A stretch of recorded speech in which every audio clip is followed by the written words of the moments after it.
lot of opportunity to talk about things this past 2-3 days. And I learned a lot about your passion for arts and for ceramics in particular. Where did all of that start? I didn't start out with a passion for art or even a desire to be an artist. I started out as just a regular person. And I have to admit in public, not a particularly happy, regular person. Because I had a kind of intelligence that didn't fit with the normal schooling structure. I had creative intelligence.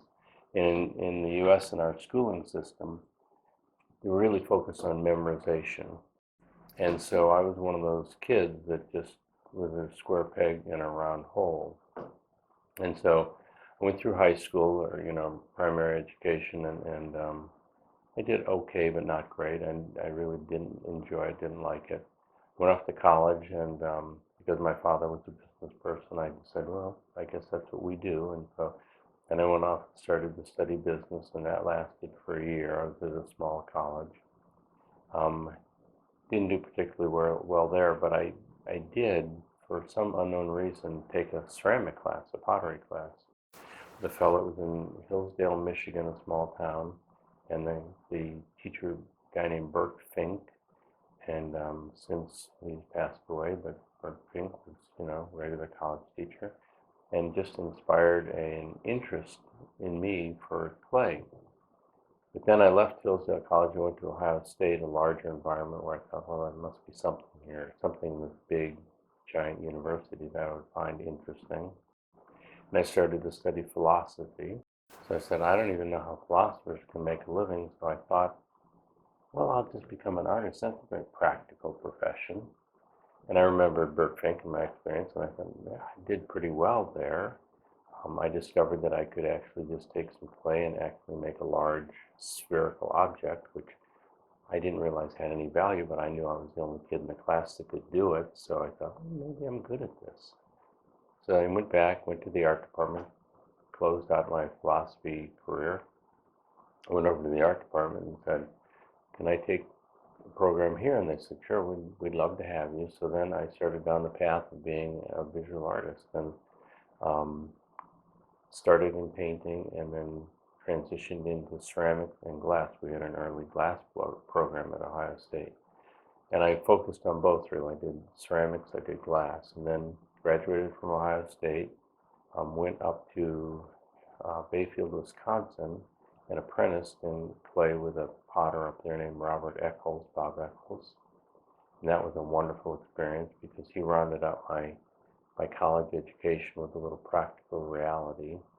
Taught me how to make a living, taught me the value of making small things in addition to large things, because he told me the small things will pay your bills, the large things will build your career. Very practical. And so it was a great experience, short-lived, about 6 months, but really, informed my career decisions. So I went back and went to graduate school in glass at the Rochester Institute of Technology, which at the time had a sideline called the School for the American Craftsman, which was a good school. And for a variety of reasons, I did not stay there, none of which were artistic. There's a little personal chaos, not me, but familial. And so I stopped that, went back, opened a studio in South Carolina, Hilton Head, South Carolina, and not a glass studio, but I went back to my clay roots and opened a pottery studio with the regular production pottery. As I said, had the gas kiln that I built, and then I had a potter's wheel that I traded a set of dinnerware for. So she gave me the potter's wheel. I made the first thing on it was a set of dinnerware for her, and then I kept the potter's wheel. And I just, regular pots, gas kiln, regular cone, 9, 10, 11 glazes. And I was happy as a clam. The only thing that wasn't a particularly good fit, and this is a quirky oddity, was that I never really liked getting messy. And, as a potter, you know that when you sit down at the potter's wheel, even if you're a meticulous potter, there's going to be a certain amount of slip that gets on your hands, then it goes to your legs, and then eventually you get a little bit on your shirt. And your And face. and quite frankly, I don't think I'm like I've got a mental defect that, but I think I do like I don't like getting my hands all dirty. And I can't say that was a pivotal reason that I changed, but it was a tangential reason for me to think, I don't know how long I really want to be in this, muddy environment. So then I went back to graduate school. And when I went back to graduate school, I was torn because I loved a lot of the characteristics of glass. I loved the translucency of glass primarily. That was my hook with glass. And yet I loved the tactile qualities of clay. That was the joy for me in clay. That was what I wanted to ask, because glass is a little distant away from you. Yeah. And clay is right here. But at the same time, you don't want to touch the slip. You want to touch the clay, but not the messiness of it. Yeah, I love the tactile quality of clay. I don't like the mess of the slip. Mm-hmm. And again, well, I have to admit, when I taught for 25 years, this is after all this, but I taught for 25 years. And one of the fun things for me in teaching was when I was teaching every day, I would pretty much wear the same uniform. I'd wear a shirt like I have on today, ironed shirt. I'd wear khaki pants, and I'd wear tennis shoes usually. And my goal was to go through the day teaching ceramics to a bunch of college kids and leave the building with clean pants and a clean shirt. And it, quite frankly, over the years, it was never a challenge. I think I was encouraged in that kind of odd behavior by another professor I had at Northern Illinois University named Gibb Strawn.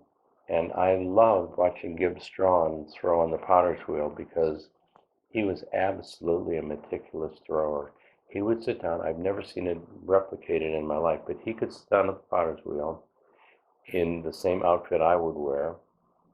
Only the only difference is when I would be dressed, my hands would get all covered with slip. Gibb Strawn had this method of, he would start and he'd run his hand like, he'd go like this and down and around and around and around. And by the time he was done, of his little finger, his hands were clean again. And I would practice that. I would try to learn that process, but I could never do it. I don't know how he did it, but I was always enamored of his ability to keep his hands clean throwing on the potter's wheel. But I wasn't so enamored of the process or the throwing that I didn't transition into porcelain at that point. Because I had studied glass, and I loved the translucency of glass, transparency really, and I thought I need to find some way to combine the joy in glass, that transparency, the ability to transmit light, and the tactile sensation that I find so enjoyable in clay. And so it wasn't complicated, it wasn't that difficult. I said, translucent porcelain, the joy, that's it. So then I started on the path of translucent porcelain, but at the time, this was in 1974, I believe. Those years you did not find a very good translucent porcelain. No, there was nothing. Yeah. I mean, you could read, if you looked in the books, they would say, oh, porcelain, that's, you use 4 parts, 25% flint, 25% feldspar, 25% kaolin, and 25% ball clay, I think was the normal standard back then. And it wouldn't be not terribly translucent. Especially with the ball clay in it. Yeah, a chunk of ball clay. And so I said, well, this is fine. So then I'm at Northern Illinois University, where Gibb Strawn was showing people how to stay clean throwing in the potter's wheel. And I was working on my clay, but I knew exactly the clay that I wanted. It wasn't that standard porcelain body. It was going to be a porcelain that would, transmit enormous amounts of light. But where did you learn about that? When I was at Ohio State, we took 2 courses in glazed chemistry, what we called glazed chemistry. And so I knew, because I had taken those courses, I knew quite a bit about the chemistry of ceramics.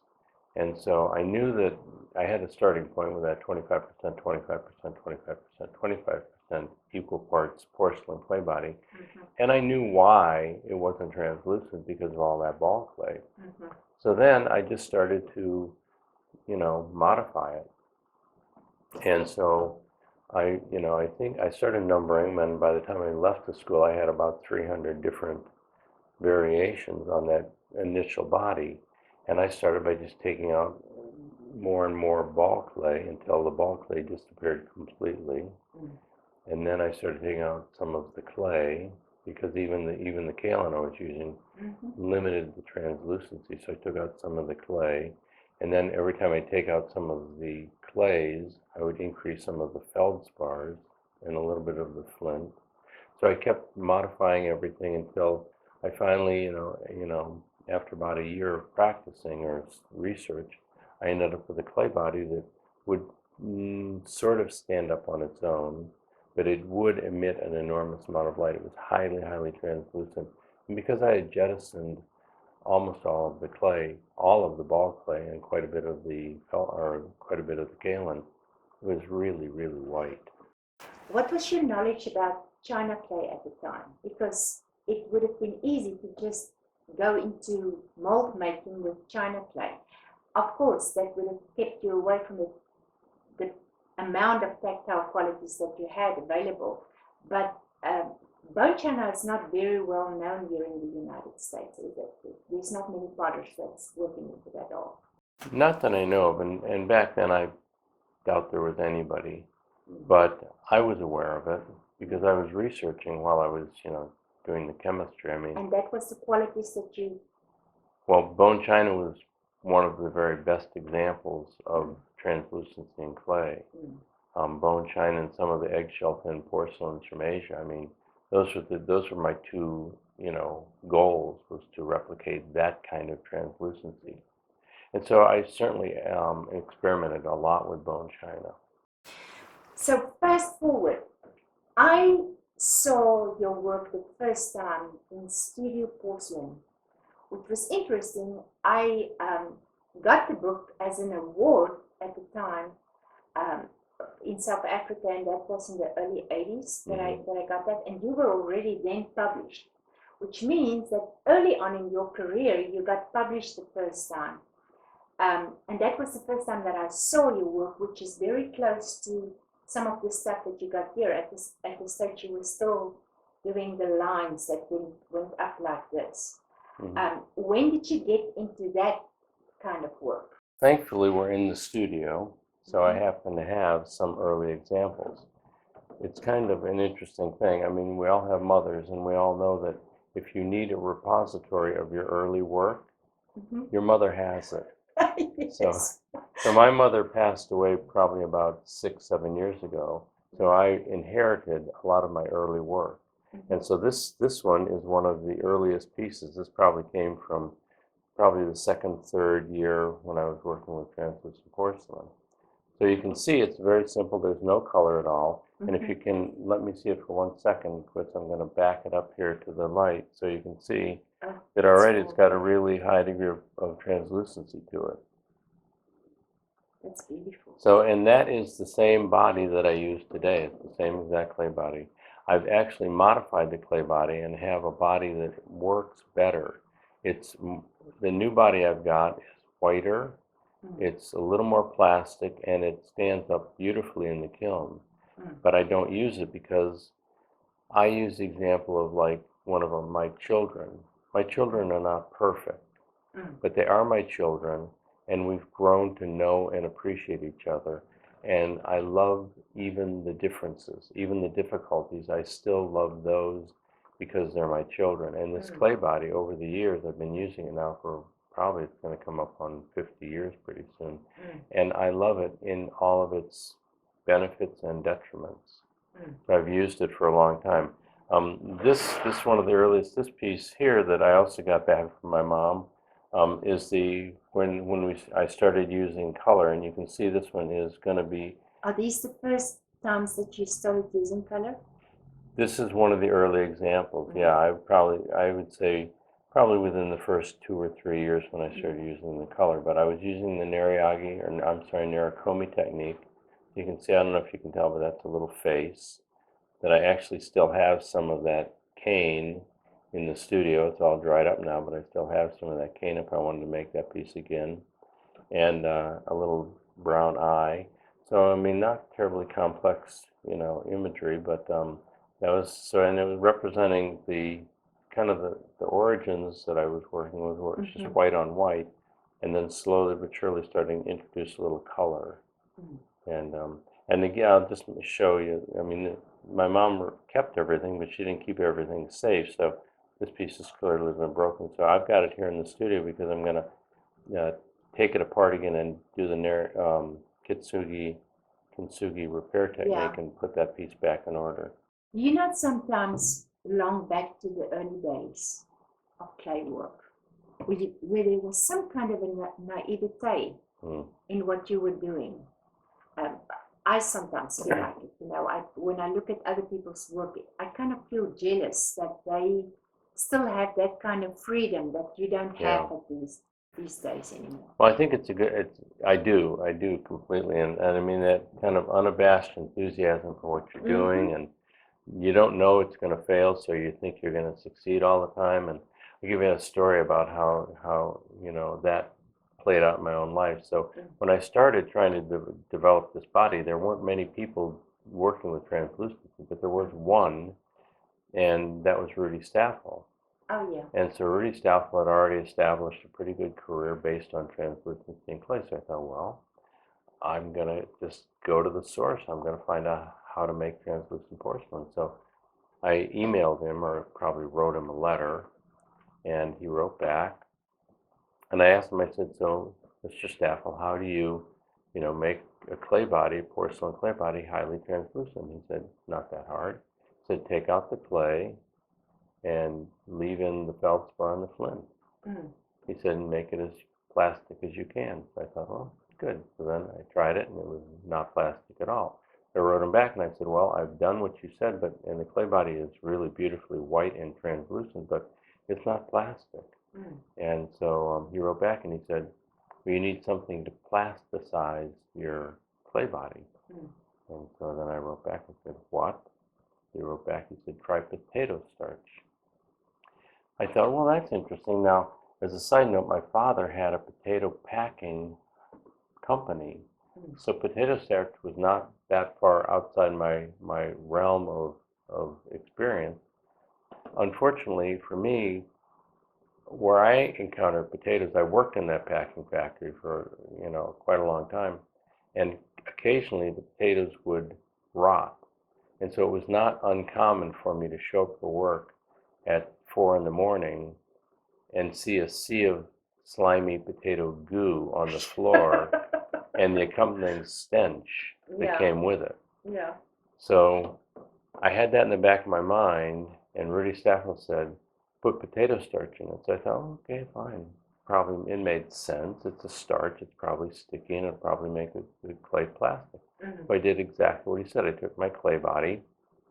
There's virtually no clay, little kaolin in it, but very little. And then I added potato starch. And it was magic. It made it very plastic and real easy to use. And I thought, this is great. I'm home. And then I went away for a couple days, and I came back, and there was a highly familiar stench in my studio. And I thought, I've smelled this before. And I thought, oh no. And I opened the little Tupperware container, plastic container that was holding my now highly plasticized clay. And it was worse than it was in the packing house. I mean, because it was just... You gave it a breeding ground. Just hideous.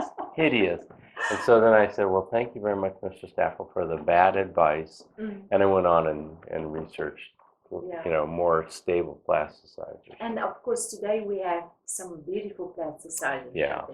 It's in the early days, you probably tried to use the bentonite as well, but the United States do not have very nice bentonite. I didn't use much bentonite because I knew at that point that, I was at that point ridding my clay of clay, and I knew that bentonite was going to become a color producing Yes. material, so I never even tried bentonite. You are a world traveler. You became well known for what you're doing. I mean, these beautiful works that we have here. You actually have a piece in the or you used to have a piece in the White House when Bill and Hillary Clinton were still in the White House, and you actually have a picture somewhere where what is his name? The one broadcaster was Larry King. Yeah. You want to see it? Yes. So here's the picture. This is from 1993 when Hillary Clinton was really the prime mover behind it. She decided that there was not enough contemporary art in the White House, so she worked with Michael Monroe from the Smithsonian, and they assembled a collection of, I think it was 60 artists from around the country to be represented in this White House collection. And I was fortunate to be one of the 60. And so my piece, the piece right back there, so the piece was on the mantle in the library, and as fate would have it, one time Larry King decided to interview Bill Clinton in the library of the White House. So my piece just happened to be in the right place at the right time, and every time they would zoom in for a commercial break, they would pretty much zoom in on my piece. Unfortunately, there was no name plaque, so nobody knew it was mine. But did you know that it was on display in the library, or did you know where in the White House it was? I absolutely knew it was on display in the library because they invited all 60 of us to come for a beautiful reception at the White House. Oh. Where we got to tour the White House, tour the rooms that people don't get to go in, because they had the collections strewn throughout the entire White House. I was fortunate to be in one of the public rooms. Some of the pieces in the collection were in more private rooms, so they didn't get the visibility. But mine was right there in the library, which a lot of people visit. Yeah. So I was just good fortune, and it fit on the. Quite frankly, it probably was there because it fit on the mantle because it was flat. Exact spot. Yeah. To put it on. So, like I said, you became quite famous for your ceramic art, and you're not just famous among ceramic artists. You are, in general, your work is famous worldwide, and you're famous as an artist. And I want to zoom in on the word artist for a second, because what we look at here is not just, it's not just a slam together of two pieces of clay that you put together. You built pictures. You paint with clay. Tell us a little bit about that. It's a great question, a slightly difficult question to summarize. I mentioned early on that when I started out, I was a potter, and I found my way into pottery because I was looking for something that felt right to me as a person. And making pottery did feel right to me as a person, except for some minor details like, I didn't like getting my hands dirty and it wasn't translucent. So somewhere in my mind, I knew exactly what my work was going to look like long before that work really existed in the world. And as I look back over the course of my career, my process has really been driven by that mental image of what this work would look like. So long before the pieces ever existed, I knew what they were going to look like. So when I was, took a detour away from clay and studied glass, that was because I was pursuing the transparency of glass. But as I pursued that, medium, I also realized that I now missed the tactile quality, which was also part of that visual. And you'd say tactility is not a visual, but it wasn't a picture in my mind. It was a completed object. As an artist, how we see things. We don't see pictures in our heads. We see, we feel, we hear, we understand the complete. It's the whole person. Yeah. So that, when I realized I missed the tactile sensation, I went back and I said, there's got to be something that is closer to what I can see in my mind, and that was the porcelain. Same exact thing has happened throughout my career with developing techniques.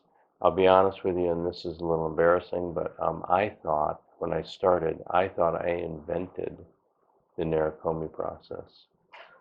I had never seen it before. I'd never seen anybody do it. Of course, I knew about the Millefiori process in glass, and I said, voila, all I have to do is translate the Millefiori process into porcelain, and I will have invented something that nobody in the world has ever seen before. And I was pretty excited as a graduate student to have developed something no one had ever seen in their life. Fortunately for me, nobody at my college had ever seen it before either, so they thought I had invented it too. Yeah.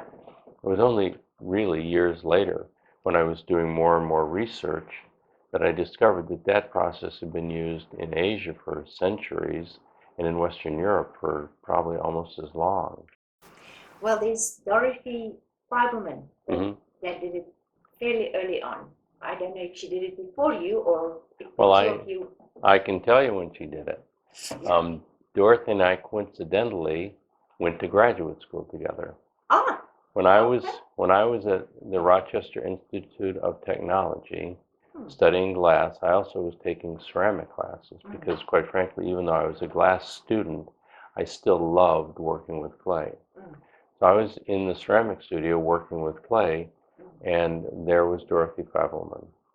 And at that point in time, Dorothy was exploring translucent porcelain. She was doing exactly what I was going to end up doing. Coincidentally? Or Totally coincidentally, I never knew Dorothy. Oh, that's interesting. So I was at RIT for about a year. During the period of time, I had no idea Dorothy existed or was there or anything else. It was only years and years later when Dorothy and I met professionally, and we were just talking, and we said, "Where'd you go to school?" And she said, RIT. And I said, "Yeah, I went to RIT too." And she said, "Who'd you work with?" And I said, "Name the professor." She said, "That's who I worked with." She said, "You worked with him where?" She said, RIT. I said, "When were you there?" She said, "Till the year," and it turns out we were there exactly at the same time. She was there longer than I was there because I left. Yeah. But so I know Dorothy. But in terms of people that were influencing me along the way, probably the primary one would have been, well, some glass artists, like Richard Marquis was doing a lot of work with Millefiori at the time. And that was a big inspiration for me. Jane Pizer in North Carolina was doing work. Her husband Mark was a glass blower, and she had picked up the Nerikomi process from Mark, who was doing Millefiori and glass. So you can see this connection between glass and clay, glass and clay, glass and clay. It's not just me; it's pretty consistent throughout the field. Yes. And I knew of Jane's work, although I admire Jane Pizer, and I think she's a great artist, but I didn't like her specific style. It was too narrative for me. Yeah. And so, but I mean, I knew she was there, and I thought, oh, that's nice to have somebody else in the room with me. But there weren't a lot of people doing it. But so I wasn't ever really, I think I can accurately say I was never influenced by anybody or any style of work. Yeah, so get back to your development of your style. It's curious, and I don't think it's unique to myself, but I mean, my development has all been driven by an image that's existed in my mind for the past 40-some years. I saw it when I was an undergraduate student at Ohio State in 1972. It looks pretty much the same to me today, and I still haven't achieved it. People say, "Gee, Kurt, your work doesn't change much," and I go, "No, it doesn't change much because I'm not there yet." I mean, I'm not trying to be creative. I'm trying to make what I can see in my mind.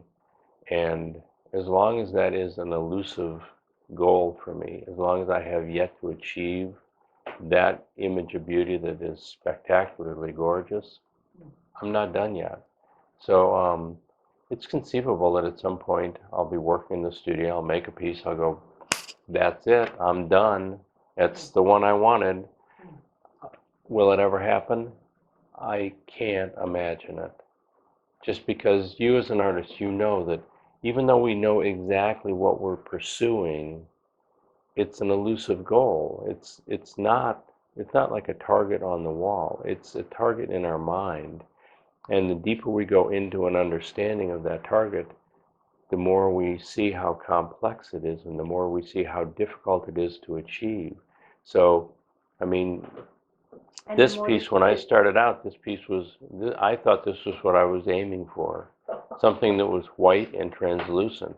And then as I realized that the variation in thickness gave me the potential for patterning, I said, oh, that's right, it's patterned. There's a now I can see the pattern in the piece. So then I said, well, I bet if I incorporated some color, I could generate more complex, more intriguing patterns. So that's why the color came into it. Every time I turn a corner, I can see another layer of information. And so when I see that layer of information, my default is I go to my mental bank of information because I'm a perpetual learner. If somebody's doing a workshop, I go to it because I never know what they're going to teach me, but they always teach me something. So I always go to workshops, I read the magazines, I keep up with what's current in the field, and I would have to say 99.9% of what I see today does not influence me, but 0.1% fills a void in my own personal pursuit of beauty that is vitally important, and that's all I want. You learn from more than just play, because I've lived in your house now for 2 days, and I've seen your hats, and I've seen your puppets on the wall, and I've seen your beautiful garden, especially the impatiens that you have out there, which is very much some of your lights that you have. I can see the resemblance that comes from there. So you learn from a much broader industry. Your examples come from much broader than just the ceramics industry. They absolutely do. And I mean, I think as an artist, we know that we learn by living. We don't learn by study. We learn by living. And so this image of beauty that I'm enamored by and that I'm pursuing with a passion does not exist exclusively in the clay world. It doesn't exist exclusively in the art world. It exists in the world. It could be a flower. I mean, you're right. I love gardening. I was talking to Quist this morning, and he said, "Boy, this must require a lot of maintenance." And I said, "Yeah." I said, "I'm usually out here an hour, a minimum of an hour a day, whether I'm weeding or gardening or moving plants from place to place.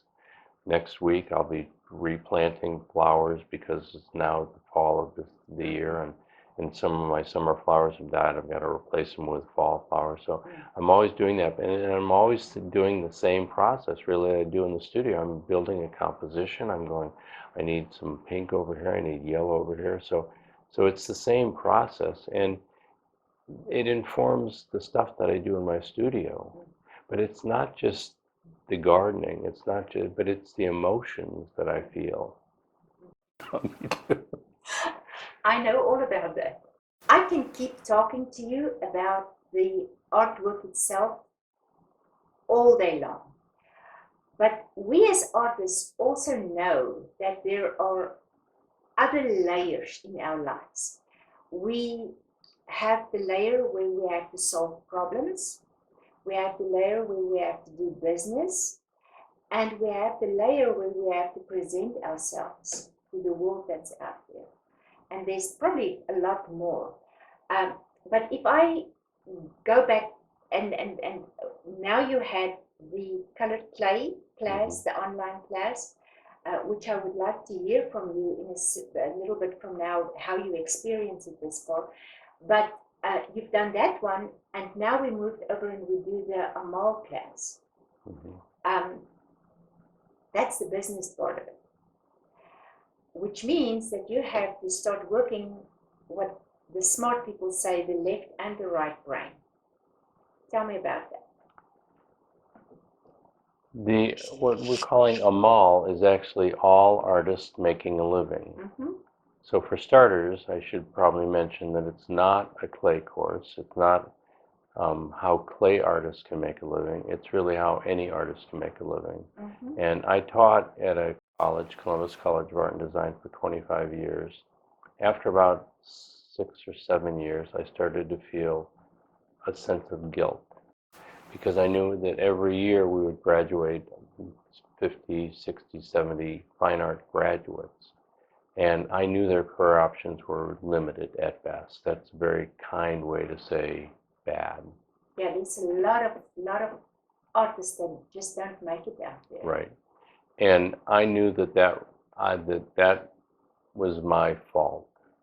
You know, I had these students for 4 years, and I was failing them because I was only teaching them how to make art, when in fact what they needed to be learning was how to build a sustainable career. Mm-hmm. Because anybody that's been through art school knows that the first 4 years of college are fun. I mean, that's when you don't have to worry about anything other than making art. But we also know that after those 4 years are finished, that's when the real learning begins. That's when the real personal development begins. And reality dawns. And that's when the reality of life mm-hmm. comes crushing down upon us. Mm-hmm. And I felt a significantly personal responsibility to prepare my students to deal with that, because I didn't want my students to be 4-year artists. I wanted them to be career artists. I knew that they couldn't create the great art that they were capable of creating in 4 years. They could get a start in 4 years. We could teach them fundamental skills and techniques in 4 years. But they couldn't develop a personal body of work in 4 years. That would take them 40 years. And so my dilemma was, how do we get from 4 to 40 unless we teach them how to do it? So it wasn't immediate. When I started teaching, or started to develop this course, this concept, it was in the 80s, and the market conditions were pretty favorable for artists. So I started by developing a course at the college in product development. Because at the time, if you had a good art product, whether it was a good pot or a good print, you could make it and sell it and earn a reasonable living. And so my first attempt was to develop a product development class, and that was pretty successful. It was fun. It was very close to being what the students had done all along, was creating new objects that would exist in the world. And even though the focus was different, instead of being personally satisfying, it was now customer driven. Mm-hmm. It was still, they were pretty comfortable doing it. And then as we got through the 90s and I watched this really pretty easy marketplace start to diminish and dissipate, I thought, oh my goodness, what am I going to do now? So I started thinking, well, what can these creative students do? How can they manifest their creative intelligence in a way that will benefit them personally in a bad economy? And I thought, well, they probably still want to keep the product development because people are still buying stuff, they're just not buying as much. As a side note, the other thing that happened was that around that period of time, we were starting to get the influx of foreign competition. So I knew that, from personal experience, if I went to a trade show and had a highly successful product, within a year or two, that my highly successful product would re-emerge at the same trade show, only it was made in a foreign country. Yeah. So I realized that was a problem for them too. So my challenge was to think, what can these people that have this incredible creative intelligence do with that intelligence that will benefit them in terms of developing a stable career? And I thought, nobody can knock off education. When I teach somebody how to do something, nobody can steal that from me. I mean, it's a one-person to one-person relationship. We can do online teaching, but that's not even stealing. It's just sharing. I mean, when I had a product design stolen from me, I mean, it could be replicated, duplicated, and sold and ruin my business. So I thought, well, teaching it's available to us. We have this wealth of knowledge that people are anxious to understand and learn from. And all I have to do is pivot a little bit and teach people how to teach at the community level. I would have taught them how to teach at the college level, but I knew that there weren't enough jobs. We were producing, like I said, 50 to 70 fine art graduates a year. I knew that 50 to 75 kids were not going to get college teaching jobs. Yes. So I said, this has to be something that is available to all 70 students, not just the 1% at the top. It has to be available to all of the 70 students, even the middle people who are probably never going to be great artists, but they're committed and they're good artists. I said it's got to be good for them, and quite frankly, sometimes a good artist makes the best teacher because they're more empathetic. They've had to work a little harder than the 1% at the top who had an enormous amount of innate skill and talent. So I think that this program, the AAMAL program, is specifically geared to satisfy the needs of the average artist to earn a respectable living. I overheard you also teach them the realities about the law and how to manage their money, and all that kind of stuff is included in that, which is many times, and I remember when I was a young artist, I was so happy if I could sell a mug, and there I have, at the time I think it was about R8 or something like that, because coming from South Africa, that's what we did. It was so nice to have that R8 and go right into something in the household. Yeah.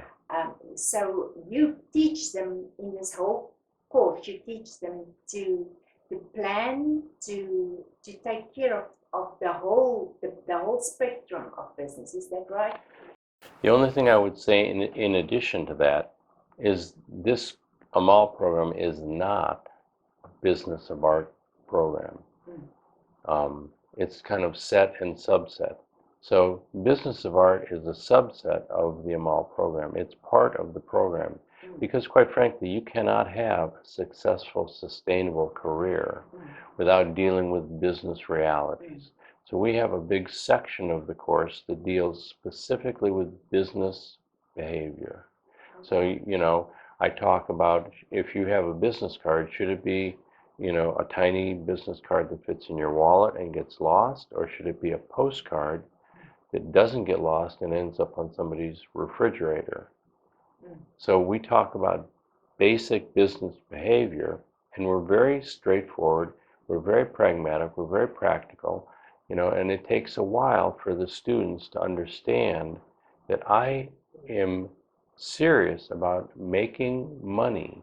When I say making a living, that's code for making money. And I can't encourage and teach my students how to make money without being blunt and being serious. So during the course, I've watched students in class wince when I tell them that we're going to do this because people will buy it. We're going to do this because this will increase our profitability. We're going to do this because we need to build profit into our pricing structure, because if we have a tragedy in our business, we have to have a back source of income to get us through bad times. And it's a conversation that a lot of art students take a little bit of time to get used to, because we're not messing around. I mean, when I say I'm going to help you find a way to make a sustainable, successful career, that means you have to change the way you're thinking. We're not going to build a sustainable, successful career by sitting in our studio and making art that makes us happy. We have to figure out a way to get out of our studio, make product that makes other people happy, use our same creative intelligence to turn and teach other people how to do stuff like we can do. We don't never teach people how to be us because we're unique.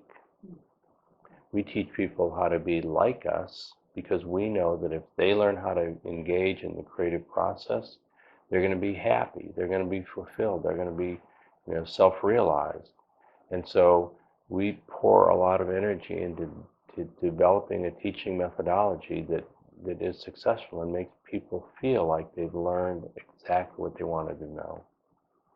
How does it differ from real classroom, teaching students one-on-one in a classroom setup, and now you teach them online? That's a hard question because, quite frankly, I mean, I can give you the obvious answers. Mm-hmm. There's no physical contact. Mm-hmm. Beyond that, it doesn't really differ that much. I mean, I have students right now in my colored clay class that I have almost daily communication with. I mean, in the videos that we provide, I explain how to do stuff. When I'm teaching one-to-one, I explain how to do stuff. I'm not perfect, so sometimes my explanations aren't understood. In a one-to-one class, 9 times out of 10, somebody will raise their hand. They'll say, "I'm sorry, I don't understand what you said. Would you please say it again?" In the online class, I never see them raise their hand, but I do see them hit the send button. Yes. And I get the same exact question. "I'm sorry, I don't understand what you said. Would you please say that again?" The beauty of having the online class is when I'm in a one-to-one situation, I've got to think of the answer immediately. So if somebody says, "Why do you use Custer feldspar?" I've got to, on my feet, I've got about 3 seconds to determine why I use Custer feldspar. And quite frankly, sometimes I get it right and sometimes I get it wrong. But if Sabina Betts from, I think, Switzerland emails me, she says, "Why do you use Custer feldspar?" I go, "Why do I use Custer feldspar?" And then I go back and I research my own personal history. I research the characteristics of Custer feldspar. I see if there are any other feldspars that are like Custer feldspar that may be better. And I email an answer back that has been researched and studied and practiced. And quite frankly, she's getting a better answer than I would give teaching in a one-on-one class. Yeah. I do miss sometimes, the physical contact, but I realize that, I mean, if I'm teaching a student in Switzerland, I can't physically travel the world and meet all these people. I mean, in my class right now, I've got people from every corner of the United States. I've got people from Europe, probably have somebody from Canada. I mean, I've got people from all over the world. For me to physically come in contact with those people, it's going to be virtually impossible. I'll bet $1, and by the way, I never pay my bets, but I'm just saying, it's a figure of speech, but I'll bet $1 that someday I will meet Sabina Betts because Yes. I built a relationship with her and I want to meet her. So someday I'll be in Switzerland and I'll go see her. So even the physical contact, even that one-to-one thing will happen eventually because I'm building relationships right now that will turn into friendships in the future. It's amazing. And I've seen that over these several years. And you are going to win your dollar because I've had, not just in Canada and in South Africa and in Europe, here in the United States too, I constantly meet the students that's been in my classroom because they want to meet you, they want to hold your work, they want to observe it in person. And that's that final closure that you get between an internet relationship that you started building with that student and then the final actual personal relationship that you build with a person like that. And our classes are serious. This is not just a wishy-washy on the surface type class. We give in-depth knowledge. You did that. You even gave them your recipes that you've been working on for many, many years. And you gave them a foundation from which they can go on and keep building their own body of work. Yeah, well, I mean, this opportunity to teach through TeachinArt is great for me because I'm on a personal mission to fulfill that vision of beauty that I've seen in my own mind. But that's not the only mission I'm on. I'm on a mission to share with people how exciting it is to use colored clay.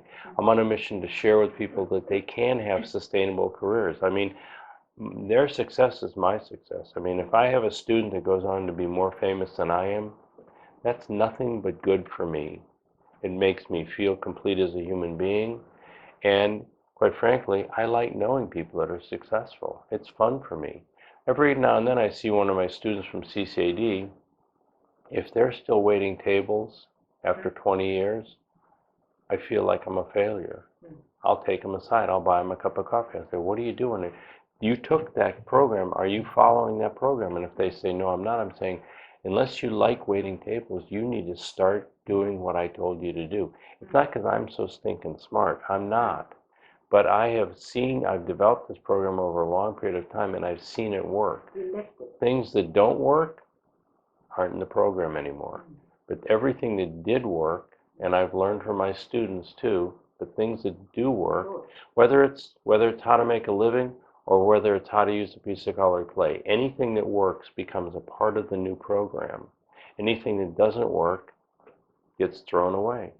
So Kurt, I just want to say thank you so much for putting all this information in the hands of TeachinArt. Of course, I live with him every day. I know it's a passion for him to bring your passion to the rest of the world. And I am so looking forward to see this class, the AAMAL class, coming to fruition. And I'm looking very much forward to take your colored clay further into the world. I can tell you from personal experience, from people that's calling me from countries where there's not porcelain available, this is going to be very good news, because if they can use lesser clay and more of all the other ingredients that's available to them, they're going to be able to start making some translucent porcelain. Yeah. And you are the person that's going to help them be able to do that. And you know, as a teacher, there's nothing better than student success. Yes. And I think the program you and Chris have put together is built around student success. It's not a pretend program. It's not for people that just want a hobby. It's for people, they may not be full-time professionals, but it's for people that are serious about really making a difference in their own lives and the lives of people around them. And I love being a part of it. I really feel honored to participate. Well, thank you so much, Kurt. And guys, Curtis Benzle, did I pronounce your last name correctly? Good as usually. It's I say Benzle, but... Benzle. Curtis Benzle. You can see what's around us here, and go research him, go look at him, visit with him, get to know him, because he is a walking dictionary. Thank you so much, Kurt. Thank you.